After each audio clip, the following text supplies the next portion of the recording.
তরবিয়ত শিক্ষা দেওয়া। কি দেওয়া? তরবিয়ত।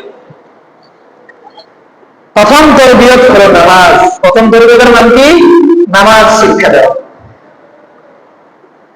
আবু দাউদ শরীফের মধ্যে আসছে মুরু আওলাদাকুম বিসসালাহ ওয়া হুম আবনাউ সাবঈ সিনিন, যে যখন সন্তানের বয়স হবে 7 বছর তখন সন্তানকে নামাজের জন্য আদেশ করো। কি করো? কত বছর? 7 বছর। ওয়াজরিবুহুম আলাইহা ওয়া হুম আবনাউ 10 সিনিন, যখন তার বয়স 10 হবে যদি সে নামাজে যাইতে না চায় প্রয়োজনে তাকে মৃদু আঘাত করো। কি করো?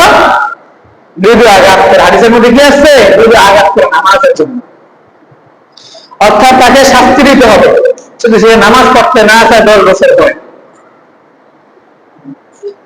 কেন ভাই? কারণ হলো 7 বছর আগে থেকেই তাকে নামাজের শিক্ষা দিতে হবে। কেন শিক্ষা দিতে হবে?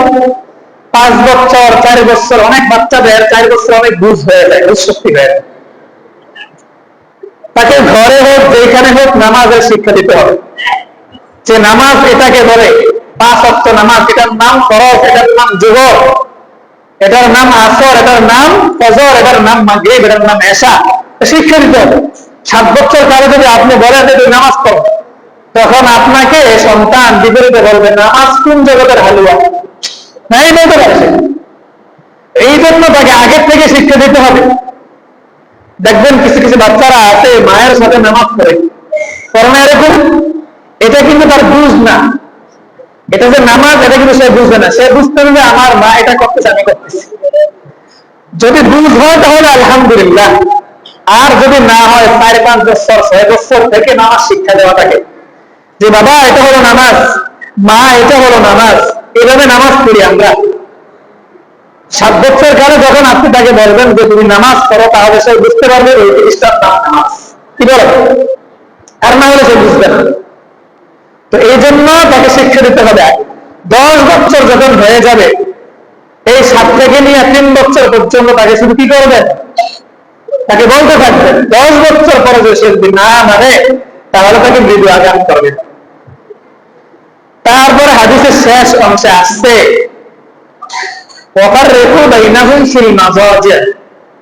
যে এবং কি করবে? তাদের বিছানাগুলো আলাদা করে দিবে 10 বছর পর। এই জিনিসটা আমরা সবাই খেয়াল রাখি। যখন ছেলে সন্তানের 10 বছর হয়ে যাবে তখন তার বিছানাগুলো কি করে দিব? আলাদা করে দেব। 11 বছর 12 বছর হয়ে গেছে পিতা মাতার সাথে ঘুমাই দিতে সন্তান, এরকম অনেক একটা হরর ফ্যামিলি। ভাই বোন 10 বছরের উপরে হয়ে গেছে একসাথে ঘুমাইতেছে। যদি সামর্থ্য না থাকে কমপক্ষে শোয়ার সময় মাঝখানে একটা কোল বালিশ বা লেপ কম্বল দিয়ে রাখে।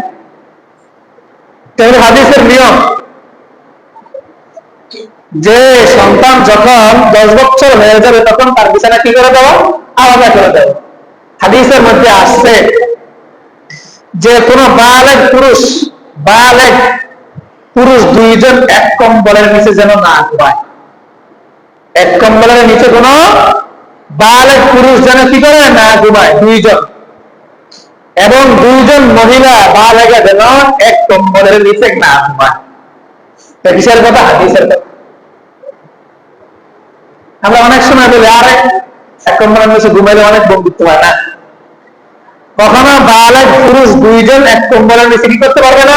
ঘুমাইতে পারবে না। এমনকি এক পুরুষ আরেক পুরুষের লজ্জাস্থান দেখতে পারবে না।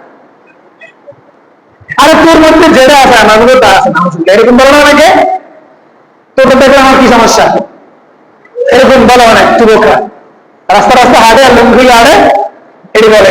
তারা যারা প্রস্তাব করে বলে থাকে আর তোর মধ্যে যা আছে আমার, তুই দেখলে কি শিখে? তুই তোমার বন্ধুই নাউজুবিল্লাহ হারাম। তো এই জন্য 7 বছর থেকে নামাজের কি দেওয়া? নামাজের জন্য আদেশ করা। 10 বছর হয়ে গেলে 10 বছর পর যদি সে নামাজের জন্য না যায় তাহলে তাকে কি করা? মারপিট করা। এবং 10 বছর পরে তার বিছানাগুলো কি করে দেওয়া? আলাদা করে দেওয়া। এরকম অনেক মেয়ে ছেলের হয়ে যায় 10 বছর আগে 9 বছরের থাকতে অনেক সময় হৃষ্টপুষ্ট বোঝা যায়, তাহলে তার বিছানাগুলো আলাদা করে দিবে। এইগুলো 2 নম্বর কথা।